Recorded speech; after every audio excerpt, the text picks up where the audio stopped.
సార్వత్రిక ఎన్నికల్లో ఆంధ్రప్రదేశ్లో టీడీపీ కూటమి సునామీకి వైఎస్ఆర్సీపీ కొట్టుకుపోయినటువంటి నేపథ్యంలో ఆంధ్రప్రదేశ్లోని ఉద్యోగ సంఘాల నాయకుల్లో ప్రధానంగా వినపడే పేరు వెంకట్రామరెడ్డి. ఆ వెంకట్రామరెడ్డి రిజల్ట్ వచ్చిన తర్వాత ఎక్కడా కనబడడం లేదు.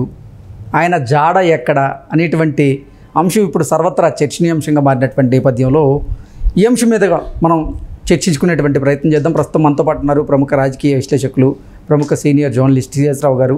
సార్తో మాట్లాడు. Sir hi. హలో. ఆంధ్రప్రదేశ్లో రిజల్ట్ వచ్చిన తర్వాత ఉద్యోగ సంఘాల నాయకుడైనటువంటి వెంకట్రామరెడ్డి గారి జాడ ఎక్కడా కనపడటం లేదు అనేటువంటి చర్చ పెద్ద ఎత్తున మొదలైంది. దీని మీద మీ విశ్లేషణ ఏంటి? సో ఒకటి ఏంటంటే, ఒక క్యాన్సర్ వచ్చినప్పుడు ఆ పార్ట్ తీసేయాలి, అదర్వైజ్ మొత్తం శరీరాన్ని పాకుతుంది. అలాగే ఉద్యోగ సంఘాలకు సంబంధించి ఒక ప్రక్షాళన చేయాలి అనే ఆలోచన ఇప్పుడు కొత్త ప్రభుత్వానికి ఉందని తెలుస్తుంది. ఎందుకనంటే జగన్మోహన్ రెడ్డి అధికారంలో ఉన్నప్పుడు ఉద్యోగ సంఘాలకు సంబంధించినటువంటి నేతలు ఎవరైతే ఉన్నారో వాళ్ళు కొంతమంది హవాను కొనసాగించారు. దానికి పర్యవసానంగా ఉద్యోగులేమో ఒకవైపు, ఉద్యోగ సంఘాల నేతలేమో మరొక వైపు అన్నట్టుగా మనకు కనిపించింది. వాళ్ళలో ప్రధానంగా వెంకట్రామరెడ్డి ఒకళ్ళు, చంద్రశేఖర్ రెడ్డి ఇంకొక అతను. వీళ్ళిద్దరు కూడా జగన్మోహన్ రెడ్డికి అంటకాగారు. అంటకాగడంతో పాటు జగన్మోహన్ రెడ్డి ఏం చెప్తే అది విన్నారు. ఉద్యోగుల్ని జగన్మోహన్ రెడ్డి వైపు అనుకూలంగా మార్చేటువంటి ప్రయత్నం కూడా చేశారు.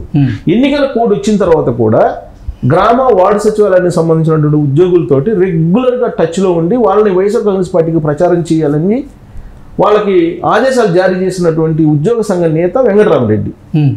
సరే, చంద్రశేఖర్ రెడ్డి రిటైర్ అయ్యారు. సరే, ఆయనకి ఏదో నామినేటెడ్ పోస్ట్ ఇచ్చారు, ఆయన తర్వాత తొలగించారు, అది వేరే విషయం. బట్ వెంకట్రామరెడ్డి సర్వీస్లో ఉంటూ ఆయన ప్రచారం చేశాడు. తర్వాత ఉద్యోగ సంఘాలకు సంబంధించి అసలు ఎన్ని ఉండాలి, వాటికి ఎన్ని పెట్టుకోవాలి అనే దాని మీద ఒక ప్రత్యేకమైనటువంటి చట్టం తీసుకురావాలని చెప్పి అనుకుంటున్నారు. ఈవెన్ తెలంగాణలో కూడా తెలంగాణ ముఖ్యమంత్రి రేవంత్ రెడ్డి కూడా ఉద్యోగ సంఘాలకు సంబంధించిన సమీక్ష చేయాలని చెప్పేసి ఒకనొక టైంలో అనుకున్నారు. ఇంకా అది ఈ లోపల ఎలక్షన్ కోడ్ వచ్చింది, ఆగిపోయింది. ఇప్పుడు వాస్తవంగా ఆంధ్రప్రదేశ్ తీసుకుంటే ఉద్యోగ సంఘాలు కొన్ని పదుల్లో ఉన్నాయి. ఈ ఉద్యోగ సంఘాలకు సంబంధించినటువంటి ఆఫీస్ బేరర్స్ ఎవరైతే ఉన్నారో వాళ్ళు విధులకు హాజరు కాదు ఎక్కడా కూడా. ఎందుకని ఉద్యోగ సంఘాలు పెట్టుకున్నారు, ఆ సంఘాలు ఆఫీస్ బేరర్స్ అని చెప్పుకొని వీళ్ళేమో విధులకు హాజరు కాదు. విధులకు హాజరు కాకుండా శాలరీస్ తీసుకుంటున్నారు. ఇలా తీసుకుంటున్నటువంటి వాళ్ళు సుమారుగా 1000 మంది ఉన్నారని చెప్పి తెలుస్తుంది. 1000 మంది 1000 మంది అంటే చిన్న విషయం కాదు కదా. ఆంధ్రప్రదేశ్లో 1000 మంది పనిచేయకుండా కేవలం ఉద్యోగ సంఘాలు అనేటువంటి పేరు పెట్టుకొని ఉద్యోగ సంఘాల్లో ఆఫీస్ బేరర్స్గా ఉంటూ వాళ్ళు విధులకు హాజరు కాకుండా, డిపార్ట్మెంట్స్కి హాజరు కాకుండా జీతాలు తీసుకుంటున్నారు. సరే, అదొక అంశం అయితే, ఈ ఉద్యోగ సంఘాల పేరుతో ప్రతి వాళ్ళు నాయకులుగా తయారయ్యి వీళ్ళు ప్రభుత్వంలో ఎవరొస్తే వాళ్ళ పక్షాన్ని నిలబడి అసలు ఉద్యోగ సమస్యలు మర్చిపోతున్నారు. ఉద్యోగ సంఘాలు పెట్టుకుని ఎందుకు? ఉద్యోగుల సమస్యలు తీర్చడానికి. కానీ వీళ్ళు ఏం చేస్తున్నారు? ఉద్యోగ సంఘాల నేతలు అధికారంలో ఎవరుంటే వాళ్ళ దగ్గర పోయి మిలాఖత్ అయిపోయి వాళ్ళ స్వప్రయోజనాల కోసం వాళ్ళు లాబింగ్ చేసుకుంటూ వాళ్ళు కాలం గడిపేస్తున్నారు. దాంతో ఇప్పుడు వచ్చినటువంటి కొత్త ప్రభుత్వం వెంకట్రామరెడ్డి లాంటి వాళ్ళని కట్టడి చేయాలి, ఉద్యోగ సంఘాలని ప్రక్షాళన చేయాలి అనేటువంటి ఒక ఆలోచనతో ఒక ప్రత్యేకమైనటువంటి చట్టాన్ని తీసుకొచ్చి మొత్తం ప్రక్షాళన చేసేటువంటి కార్యక్రమం చేస్తున్నటువంటి క్రమంలో అసలు వెంకట్రామరెడ్డి ఎక్కడున్నాడు, ముందు ఆయన బట్టరండి అని చెప్పేటువంటి కార్యక్రమానికి ఇప్పుడు శ్రీకారం చుట్టారు. ఇప్పటి వరకు వెంకట్రామరెడ్డి రిజల్ట్ వచ్చిన తర్వాత ఎక్కడ కూడా కనిపించట్లేదు. యాక్చువల్గా ఆయన సచివాలయానికి సంబంధించినటువంటి ఉద్యోగి, సచివాలయంలో ఉండాలి ఆయన, కానీ ప్రభుత్వ ఉద్యోగుల సంఘానికి సంబంధించిన నేత ఆయన, కానీ ఆయన ఉద్యోగాలకి రావట్లేదు. కావాలని దానికి కారణం ఏంటి? ఆఫీస్ బేరర్ అని చెప్తుంటాడు. కాబట్టి ఇలాంటి ఉపశమనం అనేది ఉండకూడదు. 1000 మంది పనిచేయకుండా ఉద్యోగంలో లక్షల రూపాయల జీతాలు తీసుకుంటున్నారంటే అది ప్రజాధనం కదా. ఇలాంటి పరిస్థితి పోవాలి. వెంకట్రామరెడ్డి లాంటి వాళ్ళని కట్టడి చేయాలి.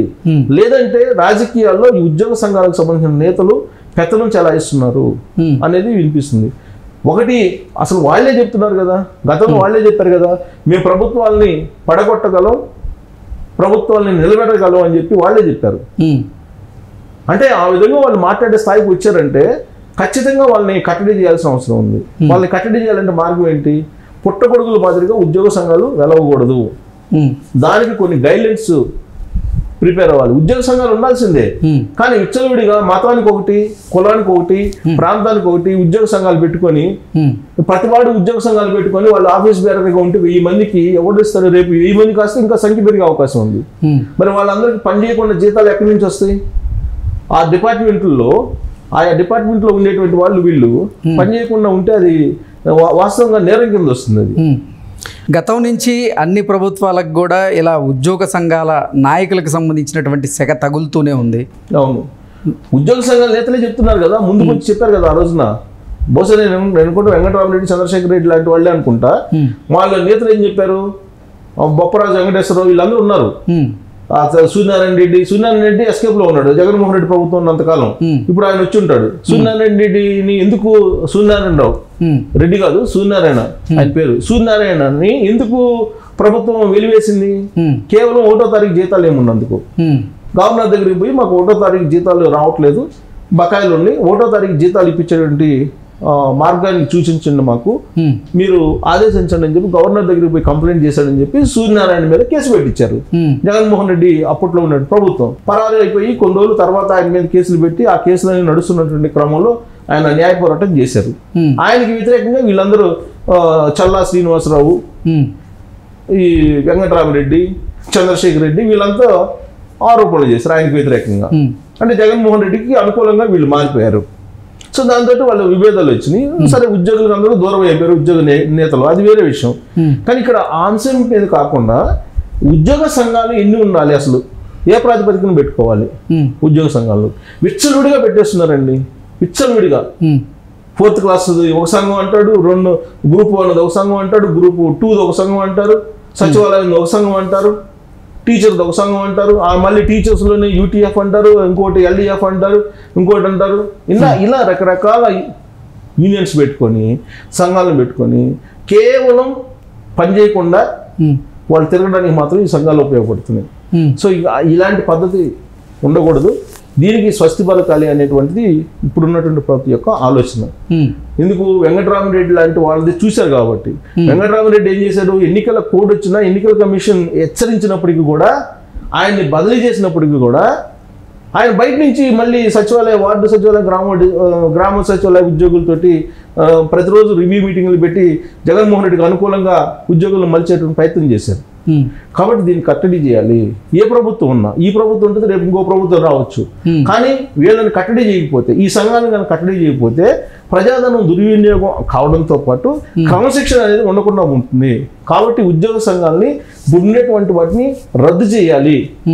రద్దు చేసి అసలు వీటికి గైడ్లైన్స్ ఏంటి, ఎవరు ఎన్ని సంఘాలు ఉండాలి, ఎవరు పెట్టుకోవాలి, మతానికి, కులానికి, ప్రాంతానికి అలా కాదు. దానికి ఒక ప్రాతిపదిక నిర్ణయించి ఆ ప్రాతిపదిక మాత్రమే ఈ ఉద్యోగ సంఘాలకు సంబంధించినటువంటి సంఘాలు ఉండాలి అనేది ఒక చట్టం తీసుకురాబోతున్నారు. తీసుకొచ్చే అవకాశం కూడా ఉంది నాకు తెలిసినంత వరకు. సో అది కనుక వస్తే కనుక ఈ 1000 మంది లేకపోతే రేపు మళ్ళీ 2000 మంది అవుతారు. సో కాబట్టి అసలు ఉద్యోగ సంఘాల నేతలు, సంఘాల్లో ఉండేటువంటి వాళ్ళు విధులకు వెళ్లకుండా వాళ్ళ సంఘాల పనులు చూసుకోవడం ఏంటి అసలు? అసలు అది కుదరదు కదా. ఆ నిబంధన కూడా పెట్టబోతున్నారు. సో మొత్తం మీద ఉద్యోగ సంఘాలకి వెంకటరామరెడ్డి లాంటి వాళ్ళు, చంద్రశేఖర్ రెడ్డి లాంటి వాళ్ళు చేసినటువంటి పనులు గమనించిన తర్వాత ఖచ్చితంగా ప్రక్షాళన అవసరం అని చెప్పి భావించడానికి అవకాశం ఉంది. ఆ ప్రక్షాళన దిశగా ఈ ప్రభుత్వం వెళ్ళడానికి కూడా ఛాన్సెస్ ఉన్నాయి. ఓకే.